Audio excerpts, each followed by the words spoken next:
आज जो मेरे साथी मंत्री बिल लेकर आए हैं उसके समर्थन में मैं खड़ा हुआ। सुबह से जो चर्चा चल रही है उसको मैंने बारीकी से सुना है। मुझे लगता है या तो निर्दोष भाव से या तो राजनीतिक कारणों से ढेर सारी भ्रांतियां कई सदस्यों के मन में भी है और कई सारी भ्रांतियां सदन के माध्यम से, आपके माध्यम से पूरे देश भर में फैलाने का प्रयास भी हो रहा है। बिल पर चर्चा का जवाब तो माननीय रिज्जू साहब देंगे। मैं कुछ बातें यहां रखी है, इसको मेरी समझ के हिसाब से क्लैरिफाई करने का जरूर प्रयास करूंगा। ये वक्त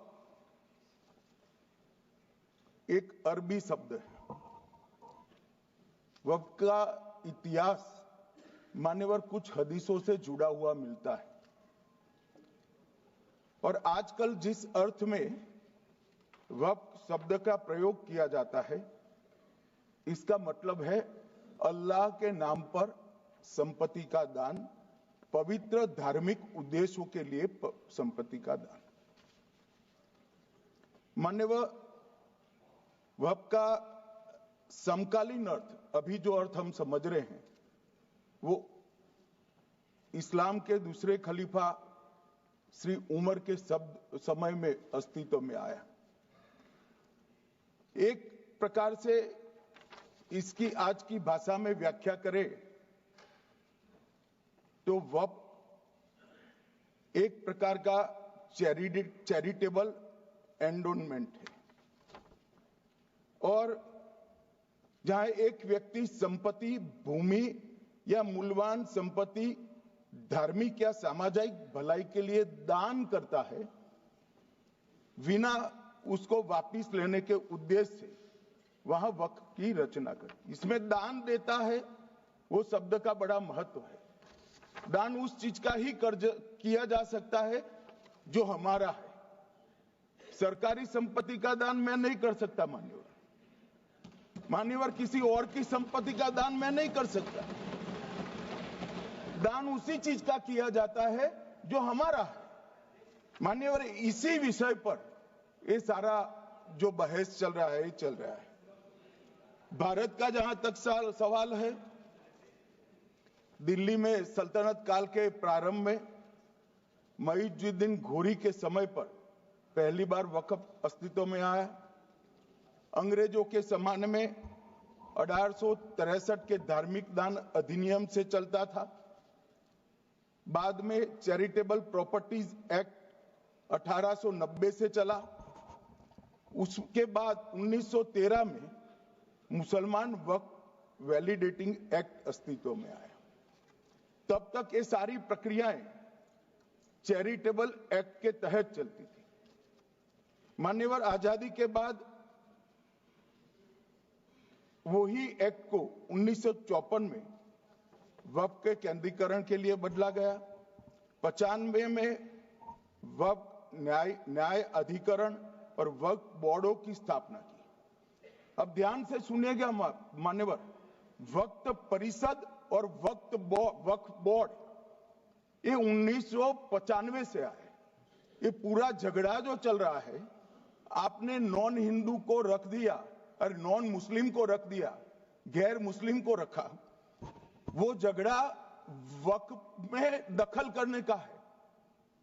पहले तो वक्फ में कोई गैर इस्लामिक सदस्य आएगा ही नहीं, ये स्पष्टता समझ लीजिए। ना मुतवल्ली गैर इस्लामिक होगा, ना वाकिफ गैर इस्लामिक होगा। मान्यवर वहां कोई प्रोविजन नहीं है। जो धार्मिक संस्थाओं का संचालन करते हैं उसमें कोई गैर मुस्लिम व्यक्ति रखने का प्रावधान किया भी नहीं है, हम करना भी नहीं चाहते हैं। मान्यवर इसलिए जो बड़े बड़े भाषण करते हैं कि समानता का अधिकार चला गया, दो धर्मों के बीच में समानता नहीं रही, मुसलमानों के धार्मिक अधिकारों के बीच में दखल खड़ी हो जाएगी? कुछ नहीं होने वाला मान्यवर। इस दृष्टि से देखें तो 1995 तक वक्फ की काउंसिल और वक्फ बोर्ड था ही नहीं, वो तो 95 से आया। और मान्यवर, ये जो भ्रम खड़ा किया जाता है कि ये एक मुस्लिम भाइयों के धार्मिक क्रियाकलापों के अंदर, उनके दान की हुई संपत्ति के अंदर दखल करने का है, ये बहुत बड़ी भ्रांति फैलाकर माइनॉरिटी को डराकर अपनी वोट बैंक खड़ी करने के लिए किया जा रहा है। मान्यवर, कहां पर गैर मुस्लिम सदस्य रखे जाएंगे? परिषद में और वक्फ बोर्ड में। उसका काम क्या है? उनका काम धार्मिक क्रियाकलापों को कुछ चलाने का नहीं है। वो शुद्ध रूप से वक्फ का जो कानून, दान के लिए किसी ने दी हुई संपत्ति, उसका एडमिनिस्ट्रेशन अच्छे से चल रहा है नहीं चल रहा है, कानून के हिसाब से चल रहा है नहीं चल रहा है, या तो दान जिस चीज के लिए दिया गया, इस्लाम धर्म के लिए दिया गया, गरीबों के भोजन के लिए दिया गया, गरीबों के उद्धार के लिए, वो उद्देश्य के लिए इसका उपयोग हो रहा है नहीं हो रहा है, इसका नियमन करने का काम है मान्यवर। अब मैं इसको मान्यवर बाकी सारे धर्मों के साथ कंपैरिजन करते हैं और कहते हैं दखल किया है। मैं उसको स्पष्ट करना चाहता हूं। मान्यवर, वक्फ जो है वो हमारे यहां ट्रस्ट एक्ट है, इसमें ट्रस्ट है। तो ट्रस्ट के अंदर जो ट्रस्ट को बनाते हैं वो ट्रस्टी होते हैं और एक मैनेजिंग ट्रस्टी होते हैं। वक्फ में वाकिफ होता है, वक्फ होता है और मुतवल्ली होता है। ये सारे इस्लाम के अनुयायी हैं। अरे भाई, आप कह रहे हो, हम तो कह रहे हैं क्योंकि इसका वक्फ शब्द ही इस्लाम से आया है, इसलिए हम कह रहे हैं कि वक्फ वो ही कर सकता है जो इस्लाम का अनुयायी हो। अब आप उसका विरोध कर रहे हो, तो आप तो वक्फ में भी नॉन इस्लामिक आदमी चाहते हो। मान्यवर, क्या कह रहे हैं? हम इसलिए कह रहे हैं कि वक्फ वो ही कर सकता है जो प्रैक्टिसिंग इस्लाम को प्रैक्टिस करता होगा, क्योंकि मान्यवर इसकी उत्पत्ति ही इस्लाम के सिद्धांतों से हुई। अब मान्यवर, वक्फ धार्मिक हुआ, वक्फ बोर्ड नहीं हुआ, वक्फ परिषद भी नहीं हुई। अरे सुनो भाई, मान्यवर, ट्रस्ट के अंदर ट्रस्टी जो होते हैं, जो चर्च होगा तो क्रिश्चियन होंगे, पारसी भी होंगे, पारसी के लिए वो ट्रस्ट होगा, तो हिंदू होगा तो हिंदू के लिए। अब चैरिटी कमिश्नर हम कहेंगे कि भाई मुस्लिम क्यों आया? मुझे बताओ, चैरिटी कमिश्नर एक्ट में मुसलमान चैरिटी कमिश्नर बन सकता है या नहीं बन सकता है? उसको ट्रस्ट नहीं चलाना है, उसको चैरिटी के कानून के हिसाब से वो ट्रस्ट चले, उसकी देखरेख करनी है। ये धार्मिक नहीं है, ये धर्म का काम नहीं है मान्यवर, ये एडमिनिस्ट्रेटिव वर्क है। और इसलिए तो फिर चैरिटी कमिश्नर हिंदू होगा तो वो क्रिश्चियनों के ट्रस्ट का कैसे देखरेख करेगा? चैरिटी कमिश्नर क्रिश्चियन होगा तो जैनियों के और हिंदुओं के ट्रस्ट का कैसे देखरेख करेगा? अब बताओ कि सारे ट्रस्ट के चैरिटी कमिश्नर अलग अलग देश तोड़ दोगे आप लोग, तोड़ दोगे। हमने साहब, मैं अभी भी आपके माध्यम से, इस सदन के माध्यम से देश भर के मुसलमान भाइयों बहनों को कहना चाहता हूं, आपके वक्फ में एक भी नॉन मुस्लिम नहीं आएगा। ये एक्ट में ऐसा कोई प्रावधान नहीं। मगर जो वक्फ बोर्ड है और वक्फ परिषद है, उसका काम क्या है? वक्फ की संपत्तियां मान्यवर बेच खाने वाले लोगों को पकड़कर इसके बाहर निकालने का। वक्फ के नाम पर औने पौने दाम में संपत्तियों को 100-100 साल तक किराए पे देने वाले लोगों को पकड़ना है। वक्फ का जो पैसा होता है इनकम जो गिरती जा रही है, जिसके माध्यम से माइनॉरिटी का विकास करना है, माइनॉरिटी को आगे बढ़ाना है, इस्लाम धर्म की सारी धार्मिक संस्थाओं को पुख्ता करना है। ये पैसा जो चोरी होता है ना, उसको पकड़ने का काम वक्फ बोर्ड वक्फ परिषद करे।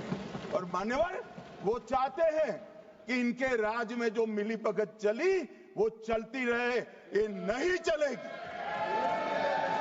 ये नहीं चलेगी। और मान्यवर, मैं आज आपको बताना चाहता हूं क्या स्थिति हुई है।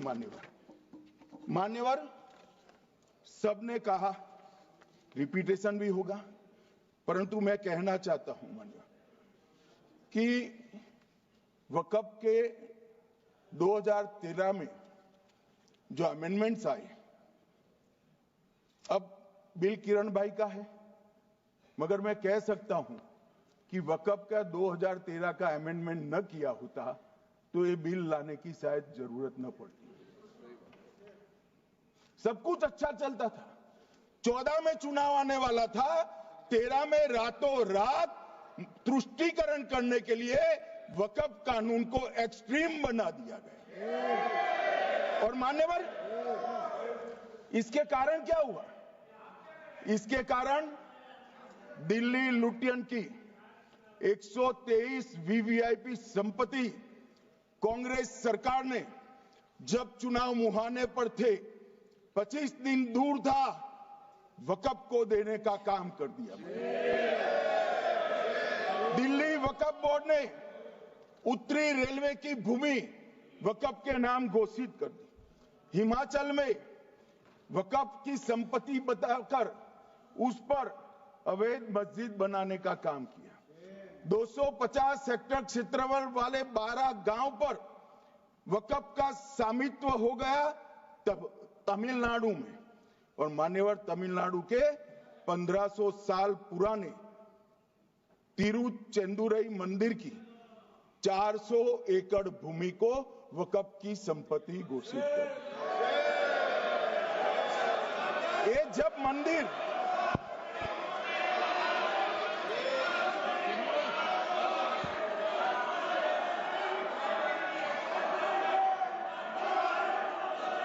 आपको मौका मिले जब अपनी बात कह देना, प्लीज बैठिए।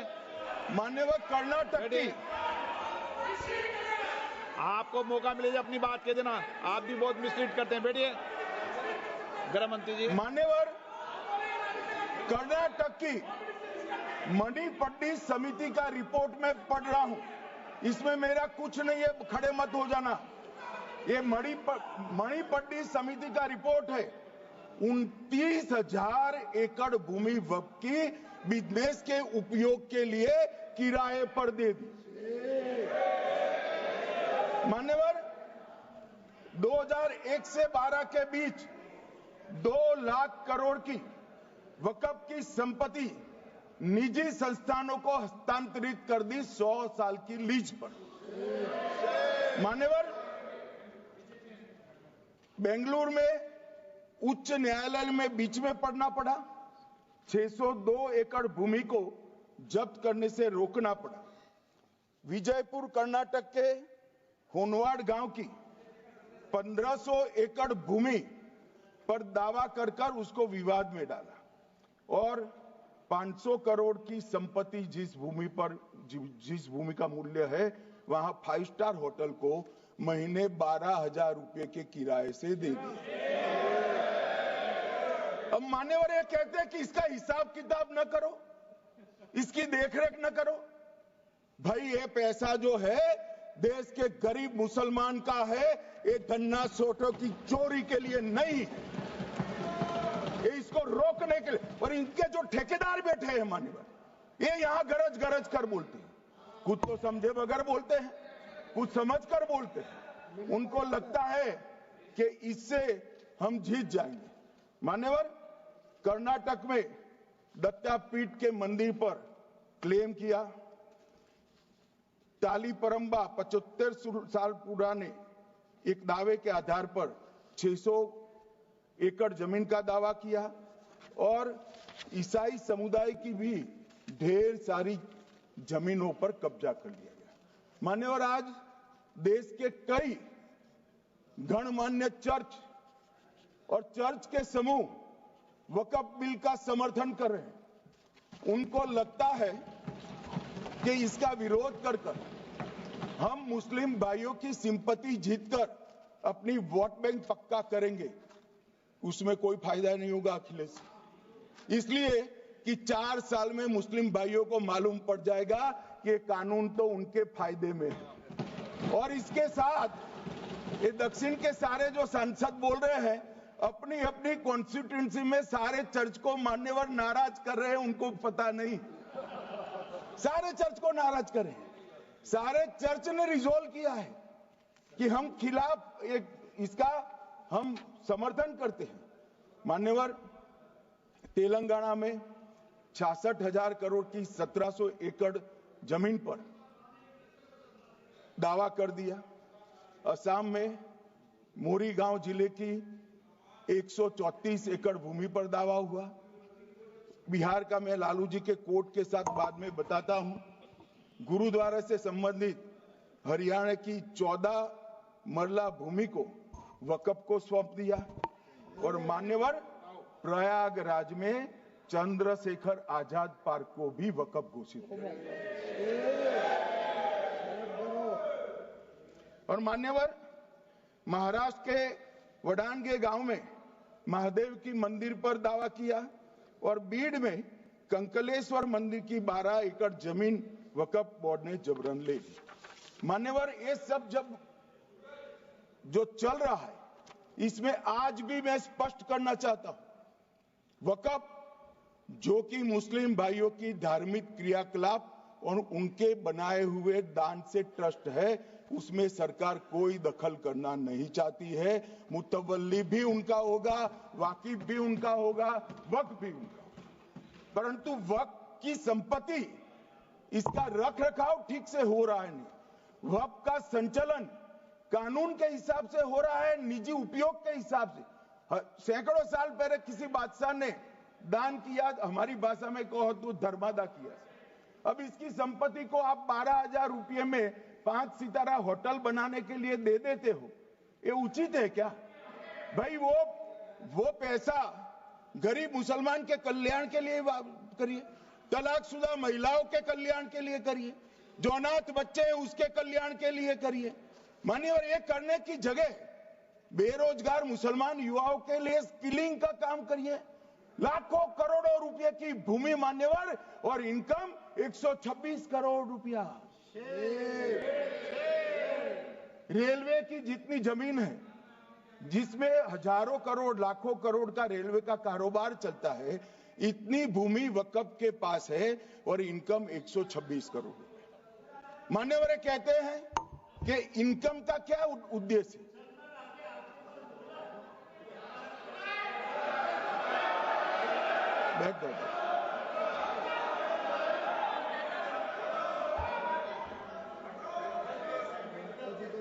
मान्यवर, मैं दादा की टेंशन समझ रहा हूं, ये बंगाल के मुसलमान भी सुन रहे हैं, तो उनको टेंशन होना स्वाभाविक है।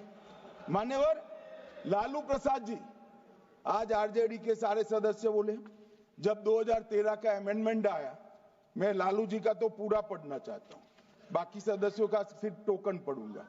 लालू जी ने क्या कहा? मैडम, सरकार जो यह संशोधन विधेयक पेश किया है, सरकार की पहल का हम स्वागत करते हैं। शाहनवाज हुसैन जी और अन्य माननीय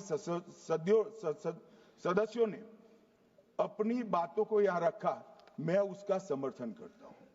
आप देखिए, सारी जमीनें हड़प ली गई है, चाहे सरकारी हो या गैर सरकारी। वक्फ बोर्ड में जो काम करने वाले लोग हैं, उनके द्वारा सारी प्राइम लैंड को बेच दिया गया है। पटना में ही डाक बंगले की जितनी प्रॉपर्टी थी, सब पर अपार्टमेंट बन गए। इस तरह की काफी लूट खसोट हुई है। हम संशोधन विधेयक तो आपको अंत में लाए हैं, समर्थन करते हैं, लेकिन मैं चाहता हूं कि भविष्य में आप कड़ा कानून लाइए और ये जो चोरी करने वाले लोग हो, उनको जेल की सलाखों के पीछे।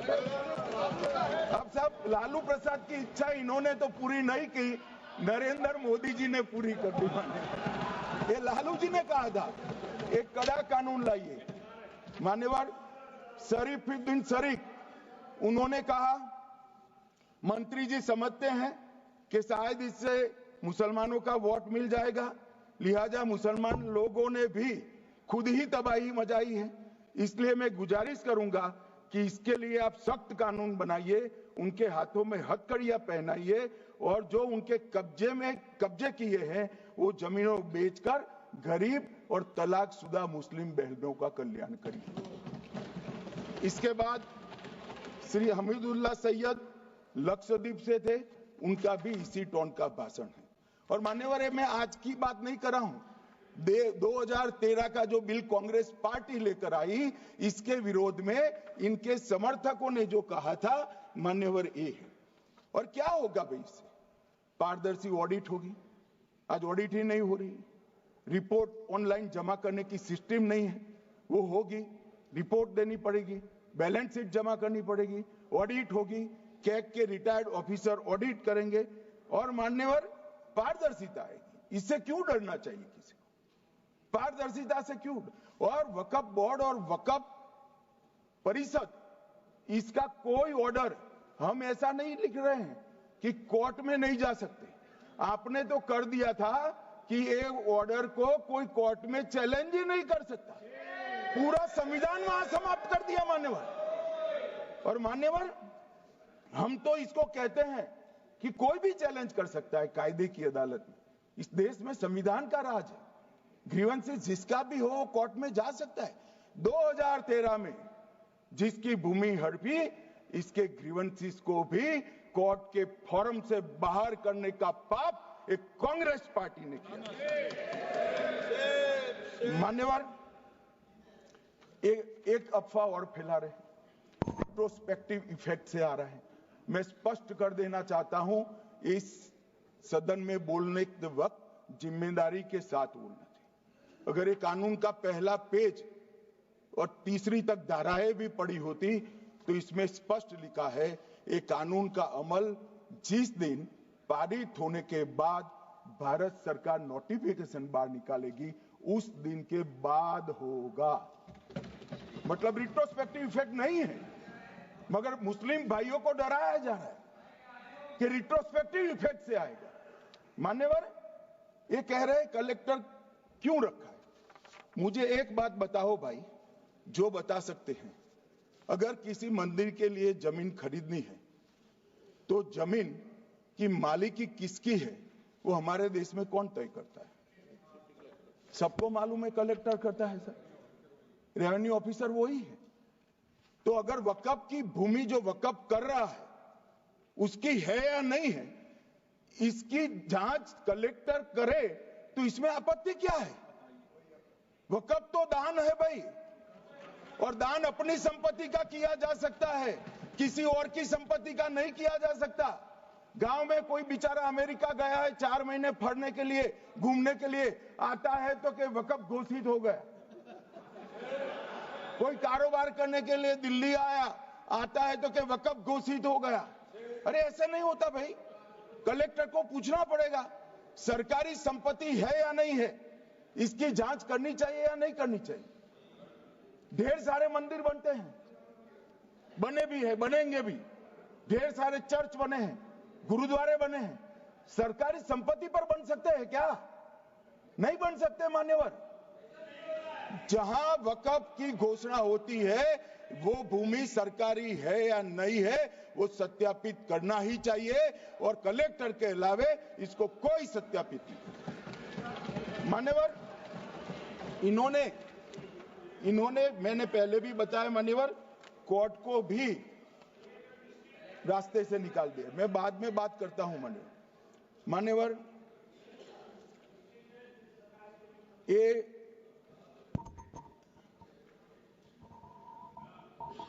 मान्यवर एक उपयोग के आधार पर वक्त की समाप्ति। मान्यवर ये कह रहे हैं कि सैकड़ों सालों से वहां प्रैक्टिस है। अब वो तो वक्फ रजिस्टर हो गया, आपने घोषित कर दिया, वक्फ में रजिस्टर भी हो गए, अब इसका सवाल नहीं है। मगर सैकड़ों साल की प्रैक्टिस, मुगलों के समय की प्रैक्टिस आज घोषित की जा सकती है क्या? अगर वहां नमाज पढ़ रहे हैं तो लोग देखते होंगे, कब्रिस्तान होगा लोग देखते होंगे, दरगाह होगी तो लोग देखते होंगे, और घोषित भी हो चुका होगा, रजिस्टर भी हो चुका होगा। अब अगर आप वक्फ घोषित करना है तो उसको ऐसे नहीं कर सकते मान्यवर, अधिकृत करना चाहिए। मान्यवर, जो दूसरा सुधार लेकर आए किरण जी, वो ही है कि धारा 36 में वक्फ संपत्तियों को बिना किसी स्पष्ट प्रक्रिया से, मालिकी की प्रक्रिया से पंजीकृत नहीं किया जा सकता। मान्यवर, अपील का प्रावधान वर्तमान में अधिनियम में ट्रिब्यूनल के निर्णय के खिलाफ अपील करने का कोई प्रावधान नहीं है। ये दृष्टिभ्रम खड़ा कर रहे थे गोगाई जी कि हाईकोर्ट में जा सकते। हाईकोर्ट में सिविल सूट नहीं जा सकता, रीट के अधिकारों का उपयोग कर हाईकोर्ट में जा सकते हैं। सिविल सूट में ज्यादा प्रोटेक्शन मिलता है मूल मालिक को। आपने सिविल सूट को खत्म कर दिया था, रीट के जुडिक्शन बहुत सीमित है, हम सब जानते हैं कि ये सीमित कर दिया गया था, आप भी जानते हो, मगर आपको वोट बैंक चाहिए। मान्यवर, ये हमारा स्पष्ट सिद्धांत है भारतीय जनता पार्टी की, मोदी सरकार का, कि वोट बैंक के लिए हम कोई कानून नहीं लाए। कानून न्याय के लिए होता है, कानून लोगों के कल्याण के लिए होता है। इन्होंने कहा कैसे कैसे कानून आए हैं, मैं बता देता हूं सब। अभी कांग्रेस के महासचिव और माननीय सदस्य कह रहे थे क्या कानून आ रहे हैं, सब किस प्रकार के कानून आ रहे हैं। मान्यवर, इसी सदन में नरेंद्र मोदी सरकार ही महिलाओं को 33% आरक्षण का कानून लाई। इसी सरकार में पिछड़ों को संवैधानिक अधिकार दिया गया। मान्यवर, इसी सरकार में बजट जो आए, इसमें गरीबों को गैस, शौचालय, पानी, 5 लाख तक का बीमा, 5 किलो अनाज, बिजली और घर दिए गए। मान्यवर, और कन्वर्जन कानून की बात करते थे और हंसते हंसते कहते थे कर्नाटक सरकार कन्वर्जन कानून लेकर आई है। सबसे पहला कन्वर्जन कानून उड़ीसा और मध्य प्रदेश में कांग्रेस सरकार लेकर आई, मगर उस वक्त कांग्रेस सरकार तुष्टीकरण की नीति पर नहीं चलती थी, महात्मा गांधी के सिद्धांतों पर चलती थी। मध्य प्रदेश और उड़ीसा में सबसे पहला कन्वर्जन के खिलाफ कानून कोई लाया तो कांग्रेस पार्टी लाई, और मुझे गर्व है मेरी पार्टी की सरकारें कन्वर्जन पर कानून लाती है। मान्यवर, सबको अपना धर्म का अनुसरण करने का अधिकार है, कोई शौक से करे, मगर लोभ, लालच, भय, इससे धर्म परिवर्तन नहीं कराया जा सकता। किसी गरीब के पास खाना नहीं है, खाना देकर उसका धर्म बदला दोगे? कोई थोड़ा कम पढ़ा लिखा व्यक्ति है, उसका धर्म बदला दोगे? ऐसे नहीं होगा मान्यवर। और आपने भी किए हैं कानून, आप नए नए आए हो, आपको मालूम नहीं है मान्यवर, इनको मालूम नहीं, अभी अभी आए हैं 5 साल से। ये कांग्रेस पार्टी ने कानून किए थे मान्यवर। अपील का प्रावधान भी हमने आगे बढ़ाया, और गैर मुसलमानों के द्वारा दान की गई संपत्तियों पर, गैर मुसलमानों की दान की संपत्तियों पर वक्फ अधिनियम को हमने लगने से मना कर दिया। माने उनके लिए चैरिटी कमिश्नर का कायदा है। ये प्रैक्टिसिंग इस्लाम, जो इस्लाम की प्रैक्टिस करते हैं, इसीलिए मान्यवर हमने ओवरराइडिंग इफेक्ट को भी समाप्त कर दिया। मान्यवर, ये ट्रस्ट का नियमन करने का जो कानून होता है, जैसे चैरिटी कमिश्नर के कानून में कोई ओवरराइडिंग इफेक्ट नहीं है। जहां क्लासेस आते हैं वहां ओवरराइडिंग इफेक्ट होती है। यहां ओवरराइडिंग इफेक्ट इसलिए देगी कि आप जिसकी संपत्ति हड़पी जाएगी उसको कोर्ट से जाने से रोकना चाहते थे, इसलिए ओवरराइडिंग इफेक्ट जो हमने मान्यवर निकाल दिया है। मान्यवर, एक ऐसी चर्चा लेकर आए कि चर्चा नहीं हुई। मैं आपको बताना चाहता हूं, में जो अमेंडमेंट बिल आया, जिसके कारण ये बिल लाना पड़ा, वो बिल में कुल मिलाकर 5.4 घंटे चर्चा हुई थी, 5.5 घंटे दोनों सदन मिलाकर। और इस बिल में दोनों सदन मिलाकर 16 घंटे चर्चा हो रही है मान्यवर, 16 घंटे। इसके अलावे हमने डिमांड किया समिति बनाओ, समिति भी बनाई, 38 मीटिंगें हुई, 113 घंटे चर्चा हुई, 284 हितधारक बनाए गए। वक्फ बोर्डों की संख्या, जो उपस्थित वक्फ बोर्ड भी हुए राज्यों के, 25 हुए। राज्य सरकार के प्रतिनिधि 15 राज्य सरकारों के आए, सांसद 8 हुए, विधायक विधान परिषद 7 हुए और अध्ययन दौरे 3 किए गए और अल्पसंख्यक आयोगों को भी 5 बुलाया गया। ये सबसे 92.68 लाख, करीब 1 करोड़ सुझाव देश भर से ऑनलाइन आए। इसकी मीमांसा कर एक कानून बनाए। आप ऐसे इसको खारिज नहीं कर सकते हो पूरी प्रक्रिया को। आप जो कर रहे हैं 5.5 घंटे की प्रक्रिया, ये बहुत लोकतांत्रिक प्रक्रिया है और हम 16 घंटे चर्चा करते हैं कि चर्चा आपके अनुरूप चर्चा नहीं हो सकती। ये सदन में हर सदस्य बोलने के लिए स्वतंत्र है, कोई परिवार की यहां चलती नहीं है। ये तो जनता के नुमाइंदे हैं, किसी की कृपा से नहीं आए हैं। मान्यवर, जो दिल में है, जो जनता की आवाज है, वो रखेंगे। मान्यवर, एक सदस्य द्वारा कहा गया कि ये मिसलीडिंग है कि पुराने कानून में 2013 के जो अमेंडमेंट्स थे उसमें अपील का प्रोविजन था।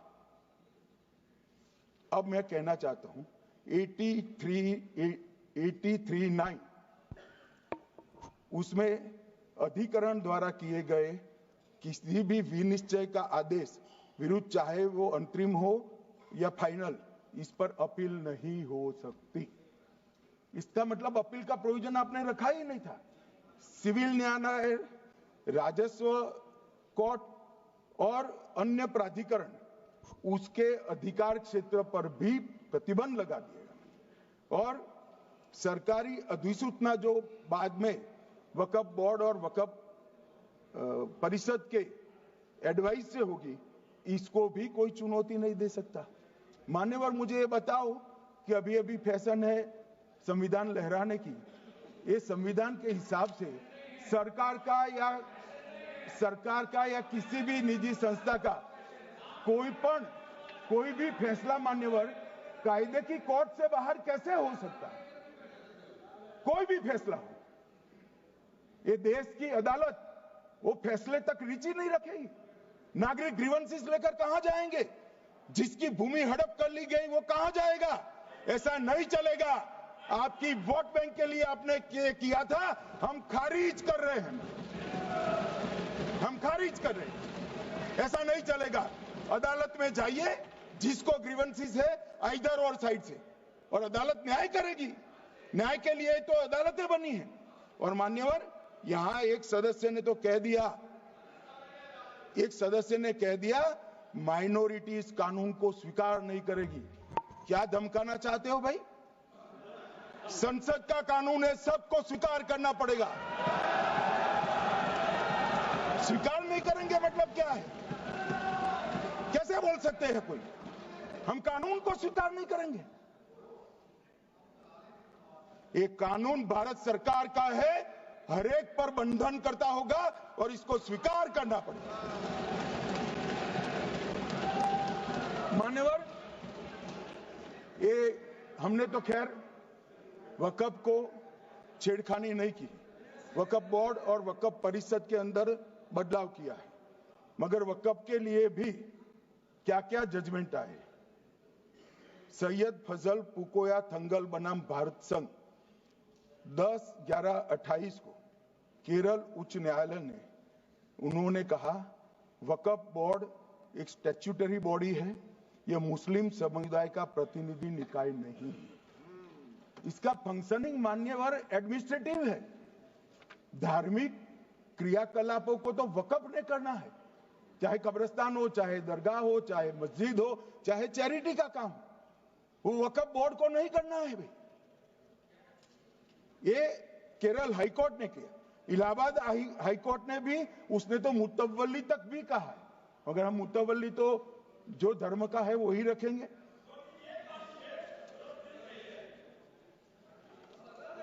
मान्यवर, इन्होंने कहा एक मुतवल्ली के कर्तव्य विशुद्ध रूप से धर्म निरपेक्ष कैरेक्टर है, मगर हम मुतवल्ली को छू नहीं रहे। मान्यवर ये कह रहे थे,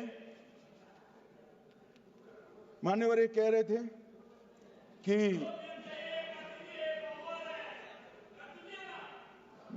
मान्यवर ये कह रहे थे कि कोई गड़बड़ियां नहीं हुई।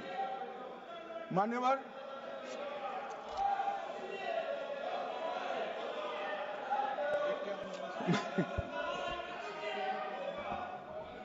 मान्यवर 2013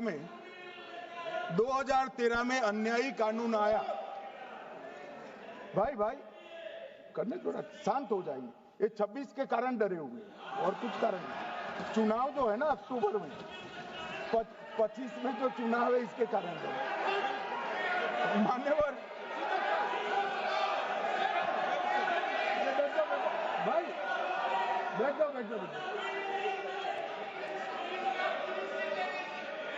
मान्यवर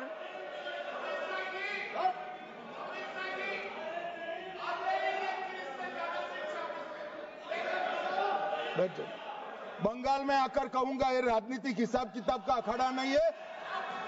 छाती पर ठोक कर कहूंगा ज्यादा सिखाएंगे।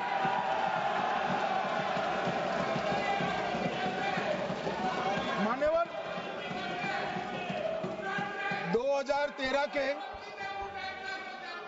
अरे बैठ जाओ वकील साहब बैठ जाइए। मान्यवर 2013 में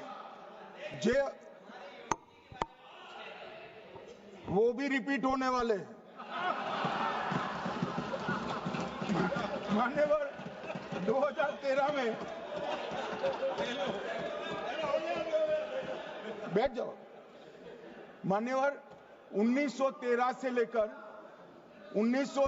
लेकर 2013 तक, 1913 से 2013 तक वक्फ बोर्ड का कुल एकड़ में भूमि सब वक्फ का मिलाकर 18 लाख एकड़ था। मेरी विनंती है सभी सदस्य इसको ध्यान से सुनिए। 1913 से 2013 तक 18 लाख एकड़, और 13 से 25 तक एक कानून बनने का परिणाम क्या आया, और नई 21 लाख एकड़ भूमि बढ़ गई। अब मान्यवर 39 लाख एकड़ जो भूमि है उसमें 21 लाख एकड़ 13 के बाद है। अब ये कह रहे हैं कि इसका दुरुपयोग नहीं हो रहा है। मान्यवर, और लीज पर दी गई संपत्तियां 20,000 थी और 25 में रिकॉर्ड के हिसाब से, हो सकता है गलत भी हो सकता है, रिकॉर्ड्स के हिसाब से शून्य हो गई। तो मान्यवर संपत्तियां कहां गई? मान्यवर बेच दी गई। किसकी संपत्ति से, किसकी परमिशन से बेचा? मान्यवर मैंने पहले ही कह दिया कि केरल और देश भर के Catholic bishop council, Catholic bishop conference of India, Catholic Congress Kerala, भारतीय कैथोलिक धर्मगुरुओं की महासभा, केरल चर्चों की संयुक्त परिषद, कैथोलिक कांग्रेस केरला, ये सब ने इस बिल का समर्थन करा है और कहा है अन्यायी 2013 का सुधार। हम अकेले नहीं कह रहे मान्यवर। और मान्यवर इसी एक्ट में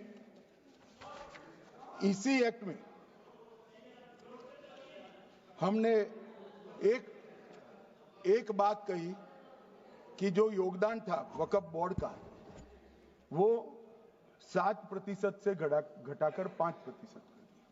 मान्यवर अब ये जो कह रहे हैं ये मुसलमान भाइयों के हित में कह रहे हैं, जिसका विरोध कर रहे हैं, या अहित में? अगर 7 से 5% हमने कम किया तो कहां जाएगा? वो वक्फ में रहेगा। वक्फ बोर्ड का कम किया है जो मस्जिद चल रही है उसको हमने 2% बढ़ाया है। ये उल्टा समझ रहे हैं। मान्यवर, ये बिल जमीनों की सुरक्षा प्रदान करेगी। मान्यवर, किसी की जमीन अब घोषणा मात्र से वक्फ नहीं बनेगी, उसको प्रोटेक्शन। मान्यवर, पुरातत्व विभाग और एएसआई की जमीन को हम सुरक्षा देंगे। आदिवासी भाइयों की शेड्यूल 5 और शेड्यूल 6 की जो जमीन है वो सुरक्षित हो जाएगी। निजी संपत्ति जो आम नागरिकों की है वो भी सुरक्षित हो जाएगी। और वक्फ करने के लिए स्वामित्व को दान तो साहब अपनी संपत्ति का ही कर सकते हैं, गांव की संपत्ति का दान नहीं कर सकते। तो वक्फ निजी संपत्ति से ही स्वामित्व के बगैर नहीं हो पाएगा। इसमें पारदर्शिता लाने के लिए सूचना की प्रक्रिया को दाखिल किया गया है। वक्फ बोर्ड की वक्फ की जो संपत्ति घोषित करने की अधिकार थे उसको समाप्त कर दिए। कलेक्टर से सर्टिफाइड कराना पड़ेगा और नए वक्फ पारदर्शी तरीके से पंजीकृत भी करने पड़ेंगे। रजिस्ट्रेशन के बगैर कोई संस्था नहीं चल सकती। और मुस्लिम ट्रस्ट अब तक के जो है उसको हमने इस जो माफ करना, कई सारे ऐसे मुसलमान भाई हैं जो वक्फ के कानून को अंदर दायरे में आना नहीं चाहते। मुझे मिले थे वोरा समाज वाले, वोरा समाज है, अहमदिया है, कई सारे ऐसे समुदाय हैं, सिया भी है, पसमंदाओं के भी कुछ ट्रस्ट हैं। वो सभी को मैं एक आनंद का समाचार देना चाहता हूं, अब मुसलमान भी ट्रस्ट एक्ट के अंदर अपना ट्रस्ट रजिस्टर करा सकता है। इसके लिए कंपलसरी नहीं है कि वो वक्फ के कानून में भी जाए, चैरिटी कमिश्नर एक्ट के तहत वो करने वाला है। मान्यवर, भूमि के रिकॉर्ड का कार्यालय होगा, समाचार पत्र और क्षेत्रीय भाषाओं में इसकी एडवर्टाइज दी जाएगी। ढेर सारे प्रावधान मान्यवर इसके अंदर किए हैं। महिला, सिया, पसमंदा, वोरा, अहमदिया, उनका हमने समावेश किया ही है। और उन्होंने कहा, मैं सुन रहा था, मान्यवर एक फैशन हो गई, राम जन्मभूमि का मंदिर बनाने की बात आई तो इस देश के अंदर खून की नदियां बह जाएगी, मुसलमान रोड पर आ जाएगा, मुसलमानों का ये हो जाएगा, वो ट्रिपल तलाक, फिर से डर, सीए आया कि मुसलमानों की नागरिकता चली जाएगी। जिन जिन ने भाषण किया है, एक मुसलमान की नागरिकता गई है तो बता दो। मुसलमान भी जानता है। और मैं तो आपके माध्यम से देश के मुसलमानों को अपील करना चाहता हूं, मान्यवर, मैंने बहुत झेला है। ये कहते थे कि सीए कानून मुसलमानों की नागरिकता लेने 2 साल हो गए, एक भी मुसलमान की नागरिकता गई है तो सदन के पटल पर रखी। कितना झूठ फैलाया इन्होंने।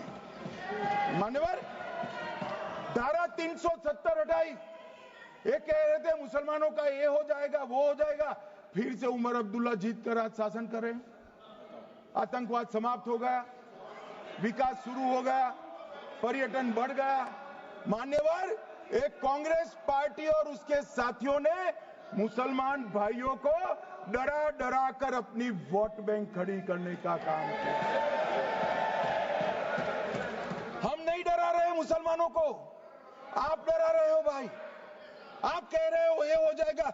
मैं कहता हूं इस देश के नागरिक को किसी भी धर्म का हो कोई आंच नहीं आएगी। मान्यवर, ये नरेंद्र मोदी सरकार का सरकार। मान्यवर,